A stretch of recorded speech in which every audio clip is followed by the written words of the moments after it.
Hey, what's up, guys? Today we're going to be talking about loans. Now, this is a very tough topic. No one wants to talk about this, but here we are. We've made it to med school, and we need to figure this out. And even if you're pre med, this is important knowledge so you know what you're going to be facing when it comes to payments. This can really make it or break it for people, especially if they don't have a good financial background. Maybe it might be difficult for them to get through the years as a resident and as an attending. It can be very difficult to pay for medical school, but I can assure you there are ways, and it might not be as impossible as you think. But it's important for us to be as educated and knowledgeable as possible so we make the best judgments while we're picking out our loans. And so when I was coming up with this video, I was thinking, I'm doing a lot of research into loans for myself. I want to figure out what's the best plan for me. What should I be doing? What should I be worried in the future about the amount of loans I'm taking? Because if you think about it, if you're paying maybe $65,000 a year, like an average tuition for a private medical school, you'll be paying, $270,000 over 4 years, and that's not even including the interest you're paying. Because on these loans and a lot of the repayment things, you're mostly paying for interest, which keeps building and building. So you're not actually paying off the loan. So you can be in, up to $400,000, $500,000 you're paying off just because of the interest. There's so many factors you have to account for, and you should really know about them before you pick out a loan, especially because a lot of people don't really look into that. They just say, okay, I'll take the federal loan, give me as much as you offer me, whatever. And so I would like to give out some knowledge and spread some awareness about the things I've learned while I'm researching this. And I'm definitely not an expert, but I think I am a peer among you guys, and I want to spread what I know from my point of view as a medical student and a young person. And so to start off this video, I would like to talk about just generally what are the types of loans that are offered, and give a brief overview about the different types of loans. And then this will be like a mini series. So in the next video, I'll talk about maybe private loans. The next one, I'll talk about public loans and the difference between them and stuff like that. So make sure to keep in tune for those next videos. But for now, we'll just go into a brief interview about what they all are and what are the different types of loans people take. Before we get into that, if you're new to the channel, we talk about med school, nutrition, finance, fitness, and so many other things, and we have a lot of fun here. This is a new channel, so I really appreciate it if you subscribe and leave a like so it can support us with the YouTube algorithm, and it really helps us out. Alright guys, so when it comes to loans, you really have two options here. You have the federal loan or the private loan. And typically the schools will give you the option of the federal loan first, and to get a private loan you have to go out to a private lender such as a bank or some other company, and they will give you the loan. And there's different pros and cons to each. And so one noticeable difference between the private and public loans is the interest rates. Typically the private loans will have better interest rates, meaning that they're lower. So let's say you take out $200,000. If it's from the government, maybe you'll pay a 7% interest rate. So meaning that you have to pay 7% a year of that total. So 7% of 200,000 in addition to the 200,000 you already took out. On the other hand, the private loans will typically be lower. And so in this example, this is from 2020, you can get a fixed rate loan from the government for 7.08%, and a private loan is that you can get as low as 6.21%. So the difference there really isn't that much, but nowadays there's a much bigger difference, and we'll talk about that. In general, the thing to know about public loans is that they are much more flexible. When it comes to repayment plans, such as during residency, there's a lot of options there, and you can actually qualify for certain benefits, and you can qualify for different types of loan forgiveness actually. Another important thing to know about federal loans versus the private loans is credit checks and how they work. So for a federal loan, typically you aren't going to be subject to many credit checks.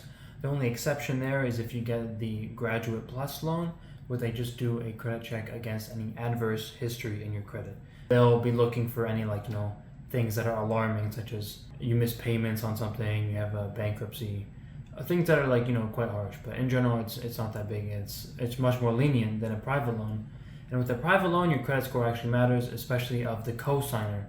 So typically you'll co-sign maybe with your parents, and so if their credit is good, you'll get a better interest rate. If your credit worthiness is a little bit questionable, then it'd be better to go with the public loans.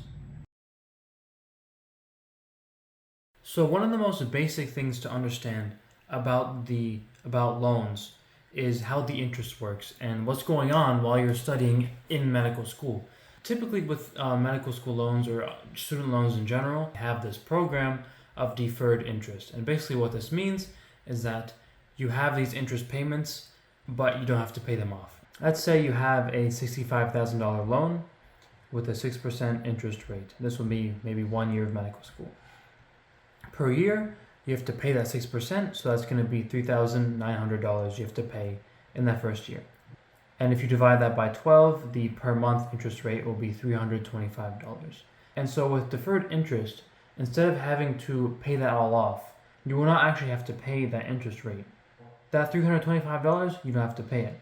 But it still accrues. So every month, you're still going to be charged $325, but you don't have to pay it off until the end of the deferral period. I put that in asterisks because it actually is not the end of the period. For federal loans, it's typically 6 months after the deferral period, and for private loans, maybe around 1 month after. Some maybe do 6 months. But in general, once that period ends, then the interest will actually be applied to your loan and it will be capitalized. And we'll talk about interest capitalization right here in the next example. And so let's say you have that loan again, $65,000. You're paying 6% interest a year, so that's $3,900 and $325 a month. So let's say that you had deferred interest, you don't have to pay it, but the interest capitalizes. So what that means is that in the next month, instead of paying only 6% on $65,000, you end up adding the interest that accrued and paying interest on the new balance. So let's say you defer the first month, $325, and that's part of your interest balance. Then the next month, that gets added on to your principal loan balance. So that's the initial amount you took out. So here, this example, it will be $65,000 is your principal. The $325 is the interest from the last month. And so the next month, you're going to be paying 6% interest rate on a new loan amount, which is $65,325. And so when interest capitalizes, you actually end up paying more per month. Here, the amount you're paying per month went up by $1.63. This is how interest capitalization works, and it's something you really don't want in your loans, and it's not really common in loans. It doesn't happen. So with these deferred interest plans with the federal or the private loans, they're not going to be capitalized. So this interest is always going to remain at $325 per month, and it's not going to change. But it is going to build on your account. But you will have to pay it at the very end. We'll talk about right here. Let's say you end medical school, your 4 years are over, and it's time to pay up, guys. This is where the interest gets capitalized. You actually end up adding all the interest you deferred to your loan payment. So let's say every month you defer that $325, and as you go into your second year, you actually end up taking double that amount because you take a second loan, the third year you take a third loan, fourth year you take a fourth loan. And so that ends up building up a lot, and you have a lot of interest that built up. And the interest that's accruing on your account is maybe $1,000 a month or something like that because of the amount of loans you're taking out. And so when you add all the interest at the end, it might come out to, $40,000 or something like that. And so here, this is the $40,000 is just a rough estimate. It's not really a true number, but let's say your initial loan was $250,000 after all 4 years. Now, because of that deferred interest, it's going to be $290,000. So you may have took out $250,000, but at the end, you're going to be charged for $290,000. It's going to capitalize at the end of your deferred period. Why is this important? Because now you might have had the expectation to take out a certain amount of loans, but the interest builds up and you actually end up having a greater loan balance at the end of the 4 years because you're not really paying anything off and the interest is still building. And so in general, you end up paying a higher amount. So this is kind of the bad thing about these deferred interest programs. And in general, what you want to do is pay off the interest per month. So let's say if I were to go back here and I were to pay off the $325, I'm not going to have any interest capitalized at the end. So let's say I come here and instead of $40,000 of interest being capitalized, if I pay that all off in my 4 years, it's not going to capitalize. And my loan amount will remain at $250,000. And so the takeaway here is that though the interest is not capitalizing every month, it will capitalize at the end. So it is a wise decision, you could say, to pay off your interest every month, or even at the end of the year. There's no rush because it's being deferred and you can pay it off whenever. Now the thing here is that you do not want to pay off your loans more than the interest, because the moment that you pay beyond the interest you're being charged, they will actually stop the period of interest deferral. They'll actually have you start paying loan payments, and the interest can no longer be deferred.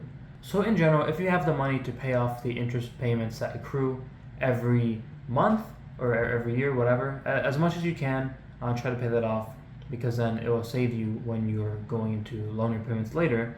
But there is a caveat to that, because for some people, they might be able to receive a lot of loan forgiveness when it comes to certain programs, and so maybe the interest is not actually going to be that important for you, because you'll be able to have your employer or the government pay that off in the future. And we'll talk about that in another video when we talk about the federal loans. This is not available for private loans, so this is kind of one reason why people will go with federal loans. In the next video, we'll talk about private loans and federal loans specifically, and the difference between them, and maybe which one you should be choosing when you're going to medical school, and a bunch of different factors. And if you got any value out of this video, we really appreciate it if you leave a like on the video. It really helps out to get this out to more people and spread more awareness so that people aren't making uninformed decisions, and they make wise decisions when they're maybe paying off the interest or choosing certain loans to go with. Anyways, that'll be the end of the video. Make sure you guys subscribe and check us out in the next video where we talk about the private loans and the federal loans.